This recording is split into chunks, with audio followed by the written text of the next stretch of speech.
Welcome to episode 336 of the Postal Hub podcast. I'm Ian Kerr. Joining me in a moment is Carmen Cureu. Carmen is Market Research Director at Geopost, and we're going to talk about the 2023 edition of Geopost's e-shopper barometer.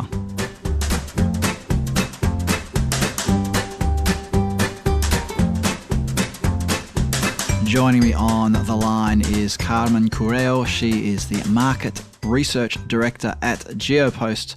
We're going to talk about Geopost's recently released e-shopper barometer, the 2023 edition. Carmen, welcome back to the Postal Hub podcast. Why don't we start with an overview of some of the themes that are in the report. Can you share with us what have you found in the research with regard to what's driving e-commerce? What factors are driving e-commerce these days? Hi, Ian. More than glad to be back with you. And to start with e-commerce, I think the things that drive e-commerce have been the same for quite a while. Ever since the beginning of e-commerce, people thought it was a very convenient way of making purchases. And they still do. So convenience, I would say, is the number one expectation when people come into the e-commerce space. On top of that, why is it convenient? Because simply it reduces the stress of buying in stores, which people don't want to have any longer. So it frees, a part of mental space that you can use for other things. And on top of saving time and energy, it also helps people to save money. Price and this very interesting image of e-commerce as giving us access to people to a world of very good deals is still very much present. And if I may say so, it has increased in very recent times. We have now a higher proportion of e-shoppers thinking that e-commerce is an answer when it comes to getting good deals. And of course, this is of very high importance in times of inflation and purchasing power pressure. It does really sound like a return to the first principles of e-commerce or online shopping, whatever you want to call it, which was about getting things cheaper and you could otherwise buy, and getting things that you couldn't otherwise buy, being able to buy cross-border. But when we talk about e-commerce shoppers going back to basics, which is the theme that sort of comes out in this report of going back to basics, it's not just about the price, though, is it? There are all these other decisions that shoppers make along the way. So what kind of decisions are shoppers making when they're shopping online? Well, yes, people go back to basics. They look at the price. For almost 2/3 of them, it's the major decision-making factor when it comes to purchasing overall and online as well. But on top of that, we've seen e-shoppers in recent years look a lot at various added value services offered by the e-tailers, the things that were in the bundle of, let's say, a loyalty program. And those things mattered a lot when it came to deciding on which web shop to buy. Nowadays, interestingly, people talk much more about the product itself. So we come back to the basics in the sense that when you purchase online, you buy a product. And then when the product comes to you, it needs to be perfectly aligned with your expectations in terms of fabric, size, shape, color, etc., etc. So nowadays, people talk more and more about this topic. And when we look at the barriers that they mention to shopping on a specific website, interestingly, we have an increase in the number of e-shoppers who say, product out of stock, that is a big barrier for me coming back on a specific website. Because nowadays, it's not about buying a pair of sneakers size 38. It's all about buying a specific brand, a specific model, a specific color, size 38. So when you get to your beloved website and the pair of sneakers is not there because it's out of stock, it's a blocker. And you have two options. Either you change the website, which is not very much in the DNA of e-shoppers. They are very loyal at the very beginning. Or you try to get a different product that would kind of replace the one you had in mind. And this is when we get into a no man's land in a sense, because we've been so driven these past years by tools that help us make decisions that, when we need to choose something other than what we had in mind from the very beginning. It's like driving on this highway with no GPS. What should you buy? What's the color that would suit most? What's the shape, etc., etc. And so when we look at what motivates people to buy on a specific website, we have an increase, significant one, of a need for detailed descriptions of the products. People need those tools to help them decide in case the product that they wanted initially is out of stock. Sounds to me a little bit like customers are really wanting to get it right first time. Whereas we saw this trend, and remembering we're looking at this also from a delivery perspective of things like bracketing. So people saying, I'm not just going to buy size 38, to use your example. I'm going to buy size 37 and a half or 38 and a half or whatever it might be. And I'm not sure about the color. So I'll buy 5 pairs of shoes and maybe send 5 back. So there's implication for the number of parcels being shipped and also for e-commerce returns. So do you see this playing out in the research, that this is a change in consumer behavior that we're seeing? Definitely. The reason why people want to get it right from the first attempt, so to speak, is because they want to avoid returns. Returns come with 2 issues in e-shoppers' minds. First, we've been seeing lots of initiatives from e-tailers to reduce the number of returns, because returns have been under the spotlight as the least sustainable part of the e-commerce value chain. And returns come more often than in past times at a cost for the e-shopper these days. Coming at a cost in a period of inflation with tighter budgets, these 2 things don't really work together well. So e-shoppers want to avoid returns because of the price that they need to pay on the one hand. On the other hand, a return per se is coming with a frustration. It's a thing that it's a purchase that you missed that is not right. And then it's also, let's say, not very convenient to return because you need to go through several steps in terms of operations. It's your own operational challenge. You throw out the parcel and then you need to put that product back into a box that you need to find somewhere. You need to print a label, and that is not something that e-shoppers like to do. You need to drop off the parcel into a pickup point. And sometimes it's not necessarily on your way to work or very close to where you live. So these 3 aspects are mentioned a lot by e-shoppers when they tell us why returns are so stressful for them, because definitely the returns are the least easy part of the entire chain. And to come back to your initial question, we do see that the policies of e-tailers have an impact, because for the first time ever, it's the 7th edition of the barometer, and for the first time ever, we have seen returns at exactly the same level as in the previous year. So 14% of returns on the last purchase, exactly the same figure as in 2022, whereas in previous years, we were building up on ever more returns coming out of e-commerce. That's a very interesting finding, something that a lot of people will be pondering over as they're listening to this. Let's change direction a little bit and talk about C2C e-commerce. There's been a lot of talk about C2C, but mostly because of the major C2C platforms that have sprung up over the last few years. So what does your report found when it comes to C2C e-commerce and even, dare I say it, social selling or social commerce, whatever it's called at the moment? Well, for us, we see 2023 as the year where almost all countries in Europe embraced, in a sense, C2C and secondhand e-commerce. In previous years, we had seen C2C rising, especially in France. It was very trendy and it was coming with this sustainable connotation to it, people wanting to purchase, but let's say in a more reasonable and resonated way than just heavy shoppers constantly buying. And I think in the past 1 year and a half with inflation, C2C had just this huge highway in front, and e-shoppers from all European countries took the plunge and started to purchase and sell on C2C platforms. 72% of them, in average, 72% of European regular e-shoppers either buy or sell or both on C2C platforms, which seems a bit massive. And to give you another figure, if we look at the average number of purchases that they make on C2C platforms, 12 per year. It may not seem much, but basically it's one purchase on a monthly basis.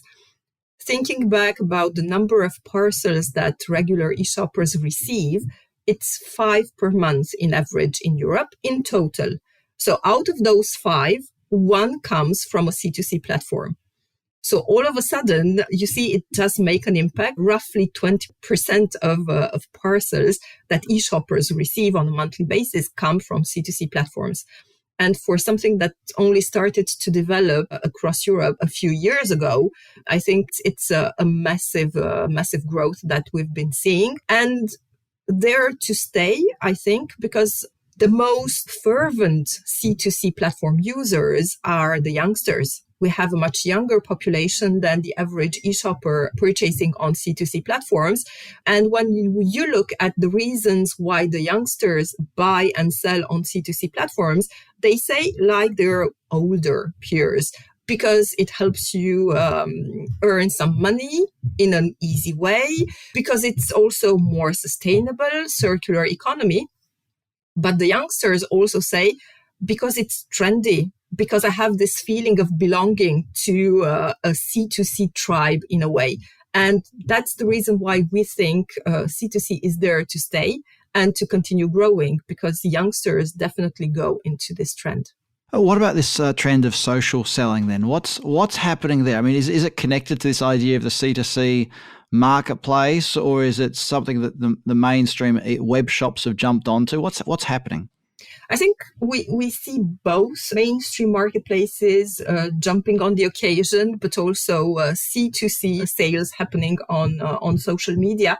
Basically, on social selling, we know that Europe lags behind other geographies, for instance, China, where it's very, very developed. In Europe, we only have 48% of regular e-shoppers using social media for purchase purposes and for buying directly on social media. Whereas in China, we have something like 88% of Chinese e-shopper purchasing directly on social media. So the gap is still very big.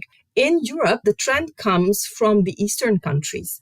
In Eastern Europe, we are much closer to the Chinese habits than in Western Europe. If I look, we have, for instance, in France, 38% of regular e-shoppers purchasing directly on social media.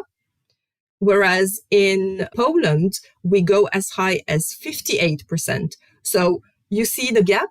And for me, it's all linked to the fact that in Eastern countries, e-commerce appeared when people were already on their mobile phones, or already social media native, much more than in Western Europe. So the genders were bundled all together, and there's more open-mindedness from Eastern European e-shoppers to that than in Western Europe, where we still have some countries where we are still a bit concerned about the security of the payments online. So it's the old demons still into the picture in Western Europe. So definitely progress there. I think if we look at China, we'll not get to 88% of e-shoppers in Europe buying directly on social media anytime soon, but will go up because it also answers the need of e-shoppers to see that product displayed in kind of a real life context.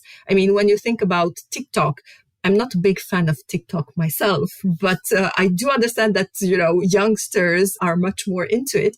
But if you look at TikTok and the way that products are showcased, it definitely answers the need that we've been talking about earlier on of e-shoppers to see exactly what the product looks like in real life. The dress seeing it on somebody is one thing, and seeing it just, in a picture, in a neutral picture, it's very different. Let's talk about delivery. What have you found when it comes to consumer expectations, whether it's things to do with speed, delivery time prediction, or in-home versus out-of-home? Can you share some findings there with us? Definitely, if we think about delivery, still, let's say, twofold approach to delivery in Europe.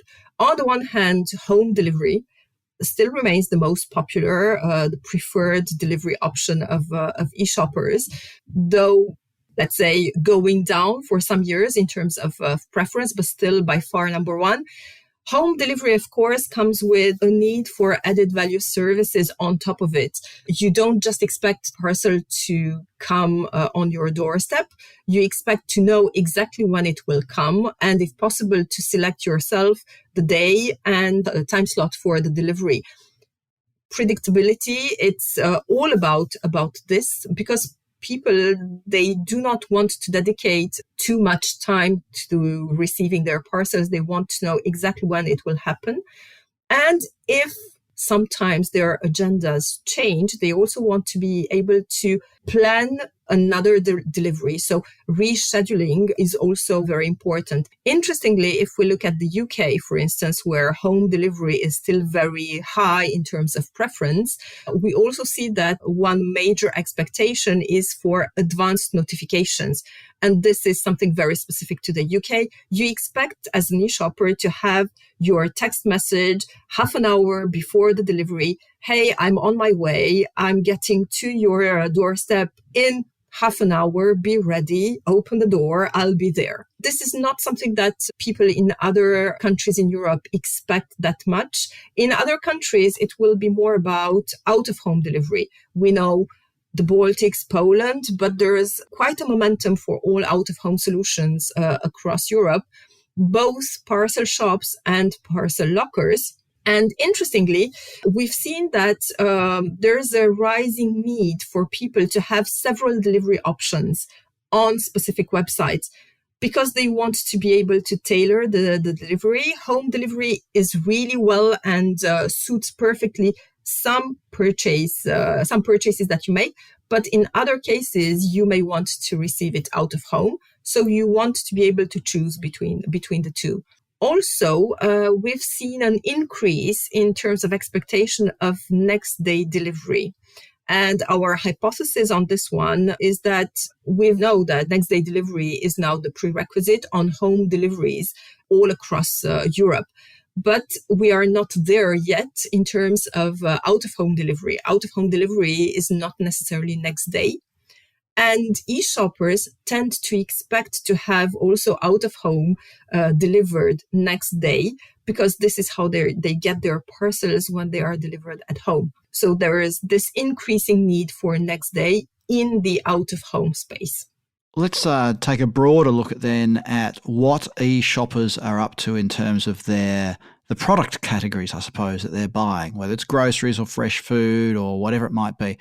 What are some of the observations or some of the insights you've unearthed in the course of doing this research? Well, first of all, we are still at an average of 6 categories bought by European regular e-shoppers. So e-commerce is now much more about a very broad number or type of products than just 1 or 2, as it used to be in pre-COVID times.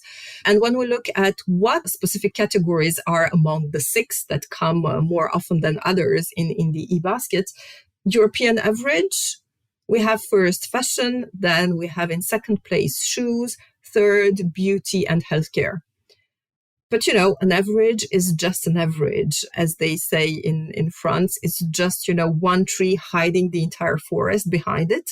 So the forest behind this top 3 at a European average are lots of local specificities. If I think about the UK, for instance, groceries is the most bought category nowadays by regular shoppers online.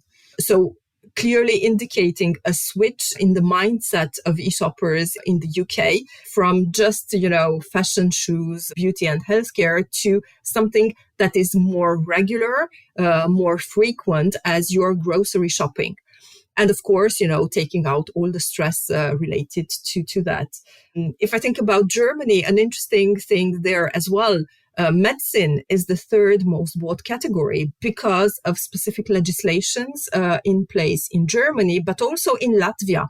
It was surprising for me to see, but also in Latvia, medicine, the third most bought category online.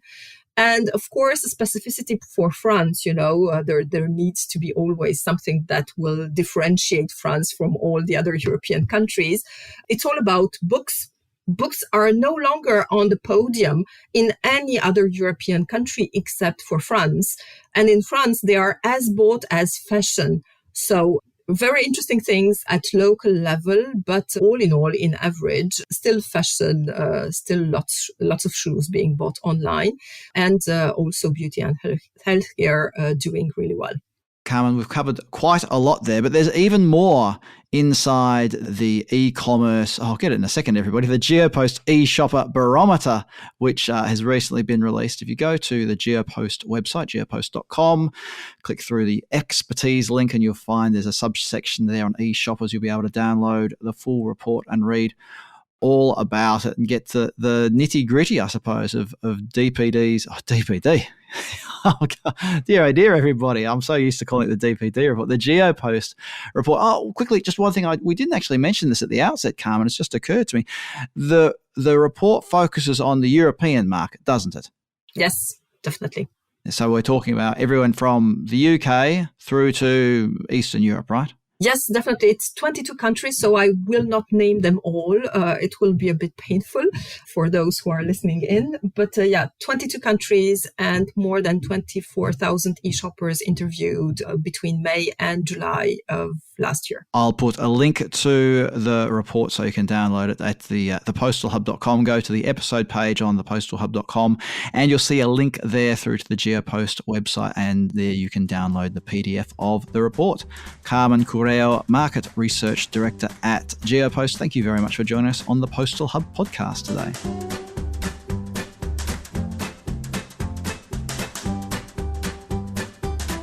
Coming soon on the Postal Hub podcast, more postal regulation or deregulation, all of that sort of stuff. And I've got a profile of a courier company, the name of which I haven't learned how to pronounce yet. Stay tuned for those episodes and many more coming up in the coming weeks. So do what? Do something. Subscribe to the podcast in your favorite podcast platform, Google Podcasts, Apple Podcasts, Spotify, and so on. You can subscribe to the podcast email newsletter. Go to thepostalhub.com and you'll follow the links there. You'll follow the links. You will follow the links and you'll subscribe to either my weekly newsletter, or if you like, you can subscribe to the Daily Delivery Digest, or if you're a post office person, there's the Post Office Digest as well. If you want to follow the Postal Hub or even me on LinkedIn, you can. Just go over to LinkedIn and search for Postal Hub Podcast and you'll find me and you'll find the podcast page. If you want to email me about anything at all, my email address is ian@thepostalhub.com. I'm Ian Kerr. Thanks for listening in, and I look forward to your company next time on the Postal Hub podcast.